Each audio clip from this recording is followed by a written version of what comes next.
안녕하십니까. 저는 고려대학교 의과대학의 생리학이라고 그러는 기초의학을 연구하고 있는 나흥식입니다. 생물학적 인간이라는 과목을 강의할 예정입니다. 여러 부분을 우리 몸에 있는 장기를 말씀드릴 텐데요. 오늘은 첫 번째로 얼굴에 대해서 말씀드리겠습니다. 얼굴 하면 무엇을 말해줄 거라고 예상하시나요? 우리는 네발 짐승에서 직립하는 두 발로 걷게 되면서 직립인간이 되면서 상대방과 얼굴을 마주할 수 있게 되었습니다. 좀 더 정확하게 말씀드리면 소통을 쉽게 할 수 있게 된 것이죠.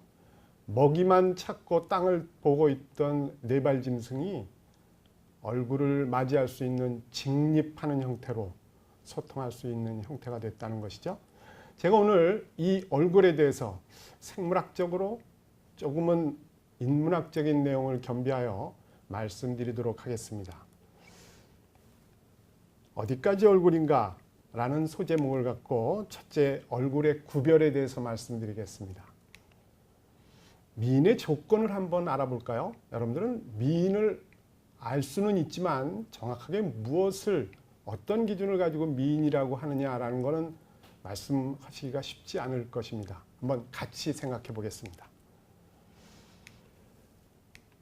우리는 한눈에 남자와 여자의 얼굴을 구별할 수 있습니다.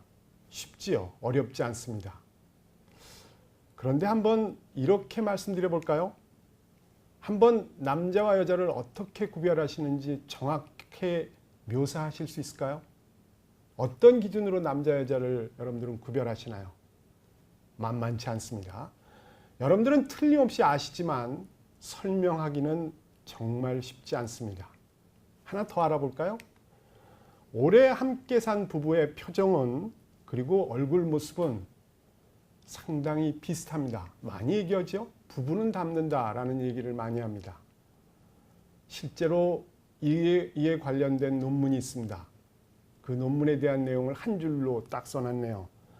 상대방의 표정을 흉내내기 때문에 점점 비슷한 얼굴 근육을 서로 쓰게 되고 심하게는 욕하면서 배운다고 하셔도 좋습니다. 적어도 틀림없는 것은 인간은 상대방의 얼굴을 보고 이런저런 방법으로 자꾸 따라하게 된다는 것이에요. 그래서 얼굴 모습이 비슷해지는 것이죠. 여러분들은 어떠신가요? 여러분들의 부모님은 어떠신가요? 아마 상당히 많이 비슷하고 아주 심하게 말하면 결혼할 때보다 오래 살면 살수록 비슷해지는 것을 여러분들이 경험하거나 아니면 알고 계실 겁니다. 이 부부도 좀 비슷한 것 같지 않나요? 비슷한 인상에 아주 좋은 느낌을 주는 모습을 보여주고 있습니다. 한번 미인의 조건이라고 말씀드렸던 그 내용을 다시 한번 되짚어 보겠습니다. 누군지 아시겠나요? 뒤집어 놓으니까 잘 모르시겠죠? 다시 되짚어 보겠습니다. 이제는 아시겠죠? 아주 유명한 사람들의 정말 아름다운 분들의 얼굴입니다. 우리는 보통 이렇게 미인이다 라고 얘기하는데 기본적인 여러분들 마음속에 머릿속에 있는 기준은 두 가지라고 되어 있습니다. 첫째, 좌우의 균형입니다. 좌우의 균형은 건강하다는 다른 속뜻을 가지고 있어요. 동물들도 배우자를 고를 때 첫 번째로 보는 조건이 좌우의 균형이랍니다. 유전자는 괜찮은가? 그동안 먹이 활동은 제대로 했나? 잘 소화시켜 여러 가지 장기를 제 위치에 갖다 놨나? 라는 것을 종합적으로 합창 비슷하게 우리는 균형이라는 것으로 좌우 균형이라는 것으로 알 수 있다는 것이죠.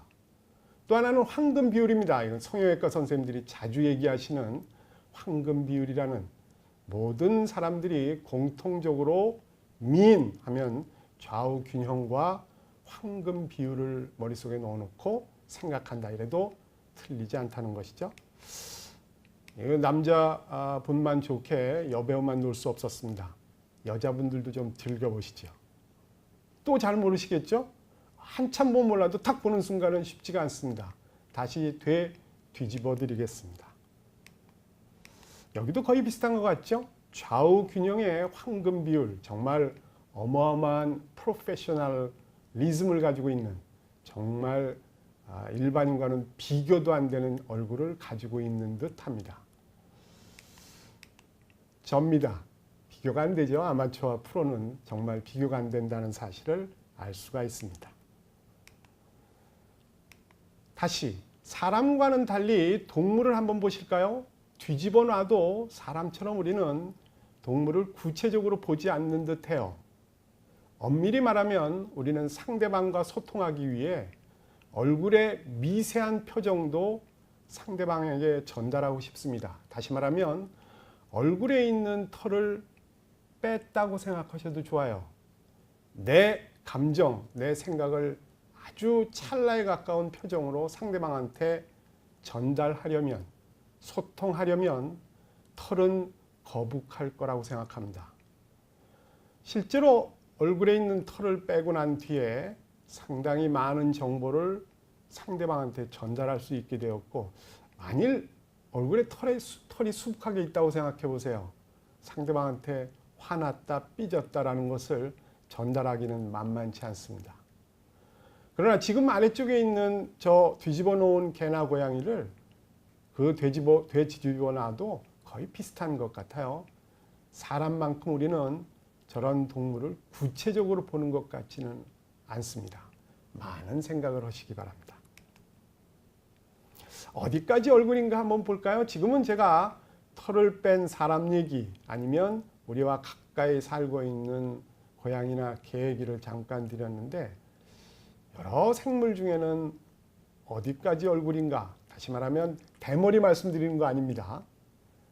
모든 생물체가, 생명체가 정말 얼굴을 가지고 있는가라는 걸 생각해 보자는 것이죠. 엉뚱해 보이지만 한번 같이 생각해 보는 시간을 갖겠습니다.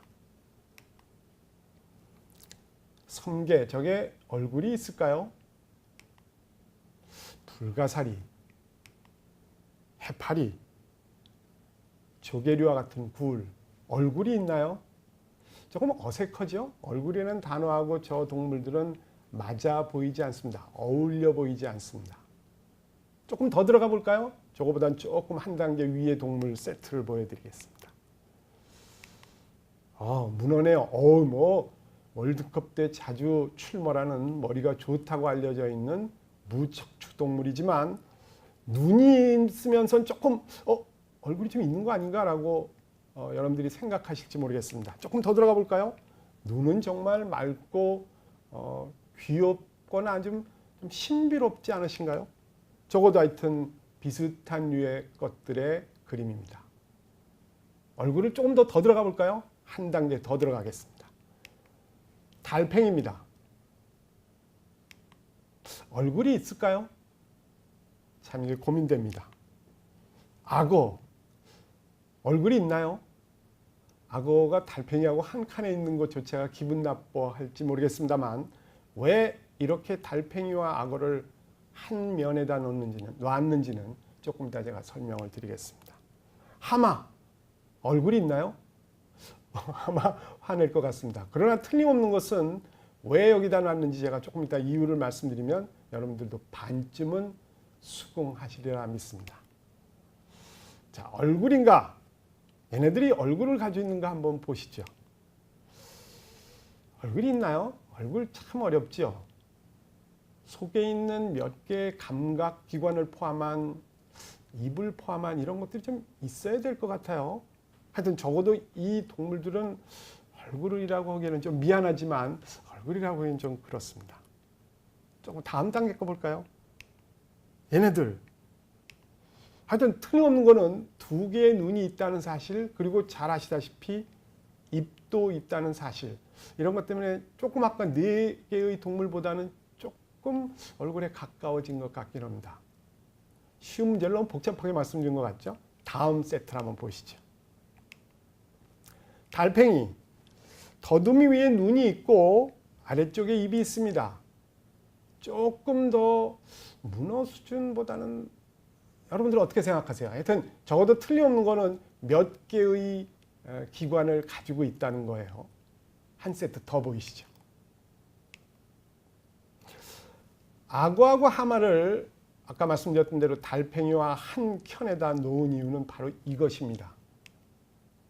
뺨이 문제입니다. 뺨이. 입이 너무 커서 뺨이 찢어졌어요. 뺨도 얼굴의 구성 요소다라고 여러분들이 기준을 정하셨다면 적어도 이 동물은 결격 사유를 가지고 있는 것 같습니다. 얼굴의 형태를 한번 볼까요? 지금 말씀드렸던 저 동물들을 포함하여 그 다음에 얼굴이라고 생각되는 형태를 가진 동물들을 한번 전부 모아놓고 같이 생각해 보도록 하겠습니다. 사자. 얘는 뭐 그래도 뺨도 잘라지지 않았고 뭐 이런저런 걸로 얼굴이 좀 있는 듯합니다. 얼룩말. 얘도 좀 입이 크긴 하지만 악어나 하마 수준까지는 아닌 것 같죠. 얼굴로 쳐주시죠. 뭐 다시 또 보시겠습니다.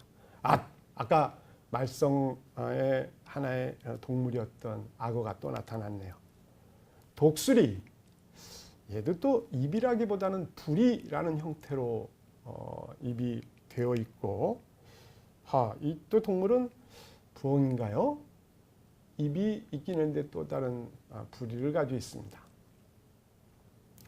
지금 여기 있는 대부분의 동물은 지금 말씀드렸던 동물 뭐 이거 말고도 여러분들의 머릿속에 있는 모든 동물의 입은 앞쪽으로 돌출되어 있습니다. 다시 말하면 큰 입과 속에 있는 많은 이빨, 조류의 경우에는 좀 다른 형태의 부리 이런 모습이지만 적어도 틀림없는 것은 굉장히 사납게 보이는 사자와 그리고 거의 그에 준하는 얼룩말, 악어 등등 입이 무기 같지 않으세요? 인간의 입과 대비해 보면 상당히 앞으로 돌출되어 있을 뿐만 아니라 많은 이와 강력한 턱 근육을 가지고 있는 듯합니다.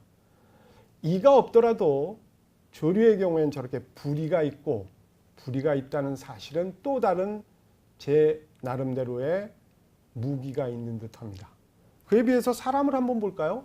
사람은 상당히 입이 안쪽으로 들어와 있고 옆에 모습을 보면 옆모습을 보면 코나 눈보다 절대로 입이 앞으로 나와 있지 않습니다. 약간 돌출되어 교정을 받곤 하지만 적어도 틀림없는 것은 다른 동물처럼 굉장히 나와 있고 그리고 또 이가 많거나 강하거나 그렇지는 않다는 거예요. 다른 여러 가지 챕터에서 제가 차시에서 말씀을 드리겠지만 인간의 이는 불과 요리, 다시 말하면 우리가 먹고 있는 음식을 상당히 부드럽게 그리고 여러 형태로 연하게 만들어 쉽게 먹을 수 있게 점점 개발을 했고 이는 그 사용 가치가 떨어지기 시작했습니다. 그리고 손과 머리가 인간에겐 무기이지 얼룩말이나 사자나 악어처럼 이나 입이 무기는 아닙니다. 다시 말해서 입이 결코 그렇게 상대방을 공격하거나 방어하기 위한 수단으로 쓰여지는 것이 아니라 그저 부드러운 음식을 먹는 음식물의 입으로서의 역할만을 하고 있다는 것입니다. 그러다 보니 이는 점점 개수가 적고 이의 숫자가 줄어든과 함께 이의 크기도 그리고 강도도 약해졌습니다.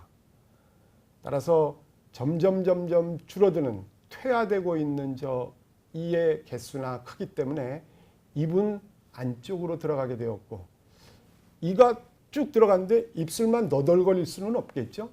너덜거리는 입술도 용납하지 않고 쫙 달라붙어 지금의 우리와 같은 입을 갖게 되었습니다. 조금 이따 정리해 드리겠지만 나름대로 그 또 장점이 틀림없이 있게 됩니다. 적어도 틀림없는 것은 다른 동물과는 달리 입이 무기로 사용되지 않고 먹는 것의 입구일 뿐만 아니라 좀 더 세련된 방법으로 진화되었다고 그럴까요? 진화가 맞다면 진화되었다고 할 수 있을 것 같습니다. 제가 여러분들한테 이렇게 많은 말씀을 드리는 것도 다른 동물과는 달리 입을 통해 발달된 혀와 성대를 통해 소통의 수단을 갖추게 된 것이죠. 얼굴의 표정도 상대방에게 여러 가지 감정이나 생각을 전할 수 있지만 훨씬 더 구체적으로 훨씬 더 많은 양을 우리는 입을 통해서 성대를 이용하여 전하게 된 것이죠. 어마어마한 발전입니다. 직립한 이후에 손과 입이 그리고 성대가 여러 가지 형태로 소통을 위해서 변했다 이렇게 생각하시면 맞지 않을까요? 하여튼 생물학적 인간이라는 과목을 두고두고 제가 말씀드릴 내용을 다시 한번 말씀드린다면 소통, 다른 동물과 달리 우리는 소통을 굉장히 중요한 부분으로 생각하고 있었다. 그렇게 발전되어 갔다라는 것입니다. 나중에 두고두고 좀 설명드리도록 하죠. 다음 또 넘어가 볼까요? 얼굴의 형태입니다. 거의 모든 동물의 얼굴은 말씀드렸던 대로 돌출된 형태를 보이고 있습니다.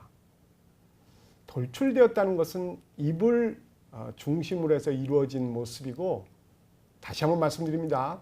그들은 발톱도 무기이고 빠른 발도 굉장히 중요한 요소이지만 입 또한 무시 못할 무기이자 방어기구였다는 것이죠.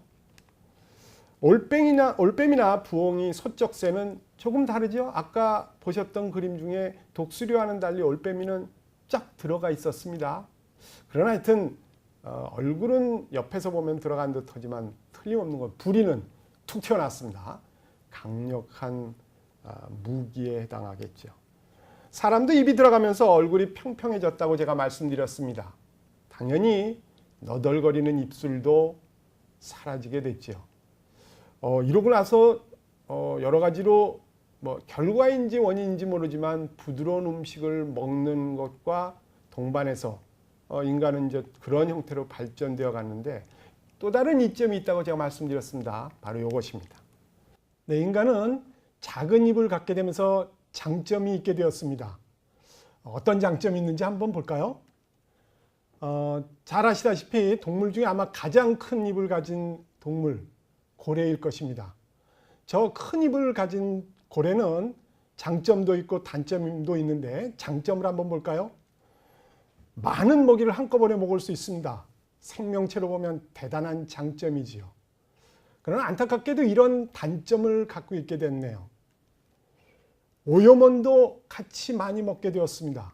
원컨 원하지 않건 먹이와 함께 세균과 같은 오염원을 먹게 되었던 것이죠. 인간의 입은 작아지게 되었고 물론 먹이를 크게 먹지는 못하지만 기가 막힌 장점을 하나 갖게 되었죠. 바로 오염원으로부터 안전하게 된 것입니다. 작은 입이 갖는 장점입니다. 얼굴의 역사를 다시 한번 되짚어 보겠습니다. 12억 년 전에 다세포 생물이 발생했습니다. 이건 화석을 통해서 많은 학자들이 얘기하고 있는 것이죠. 아주 오래전의 얘기죠. 실제로는 단세포로 시작을 했답니다. 그런데 모든 생명체가 그렇듯 커지려고 노력을 해요. 그러다가 세포가 요만했던 게 이 방만해졌다고 생각해 보세요. 굉장히 커졌다고 생각해 보시죠. 여러분들 안방만한 세포는 결국은 그 삶이 그렇게 순탄치 않습니다. 이유는 세포막을 통해서 여러 가지 외부로부터 영양분을 받아줘야 되는데 받아들이기 위해서는 속까지 들어오기에 여러분 방만큼의 큰 세포라면 하나의 세포라면 그 표면으로 들어와 영양분이 가운데 들어오는데 보통 어려운 점이 있는 것이 아닙니다. 따라서 이 큰 세포가 몸집을 키우기 위해서는 막무가내로 하나의 단세포가 커지는 데는 한계가 있었던 거예요. 따라서 생명체는 다른 생각을 해냈습니다. 이 세포를 가르자, 여러 개의 세포로 만들자 해서 세포는 점점 개수가 많아지게 됐고 바로 다세포 생물이 만들어지게 된 것이죠. 추정하고 있는 학설입니다. 하여튼 여러 개의 세포가 만들어진, 그러다가 5천만 년 전쯤 돼서 얼굴이 있는 생명체가 있었다라고 추정을 하고 있습니다. 상당히 오래 걸렸죠. 실제로 아까 조개나 불가사리, 해파리는 억울해할 필요 없을 거라고 생각합니다. 진정한 얼굴은 입과 감각기관으로 구성되어 있습니다. 따라서 아까 말씀드렸던 하마와 악어, 뺨이 잘라져서 얼굴이라고 해야 될까 말까 제가 막 토의 비슷하게 말씀드렸는데, 입과 감각기관이 있으니 그냥 얼굴로 해주시죠. 걔네도 얼굴이 있다고 하는 것이 맞아 보입니다. 얼굴은 단단한 껍질이나 뼈보다 오래되었을 가능성이 있습니다. 살아남기 위해 감각기관이 그리고 입도 필요하기 때문에 그렇습니다. 얼굴의 역사까지 말씀드렸습니다. 감사합니다.